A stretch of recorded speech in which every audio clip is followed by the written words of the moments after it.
QR కోడ్ల ద్వారా digital పేమెంట్లు సాధారణంగా చేస్తూ ఉంటారు. చాలా షాపుల ముందు ఆయా షాప్ యజమానికి సంబంధించిన క్యూఆర్ కోడ్ను యూపీఐ పేమెంట్స్ కోసం ఉపయోగిస్తూ ఉంటారు. అయితే కొందరు దుండగులు ఒక పథకాన్ని రూపొందించి కొత్త సైబర్ మోసానికి పాల్పడుతూ ఉన్నారు. ఓనర్లకు సంబంధించిన యూపీఐ స్కానర్లపై కేటుగాళ్లు తమకు సంబంధించిన క్యూఆర్ కోడ్లను అతికించి వెళ్ళిపోతున్నారు. హైదరాబాద్లోని చిరు వ్యాపారులను లక్ష్యంగా చేసుకుని ఈ మోసాలకు తెగబడుతూ ఉన్నారు. హైదరాబాద్లోని వివిధ ప్రాంతాల్లో ఈ మోసం బయటపడింది. ఈ మోసపూరిత వ్యవహారానికి చాలామంది విక్రేతలు బలయ్యారు. ఈ పథకం వ్యాపారులను ఆర్థికంగా ప్రభావితం చేయడమే కాకుండా డిజిటల్ చెల్లింపు పద్ధతులపై కస్టమర్ల నమ్మకాన్ని దెబ్బతీస్తుంది.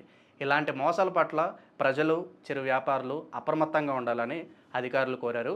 వ్యాపార యజమానులు తమ క్యూఆర్ కోడ్లను మార్చలేదని నిర్ధారించుకోవడానికి తరచుగా తనిఖీ చేయాలని సూచించారు.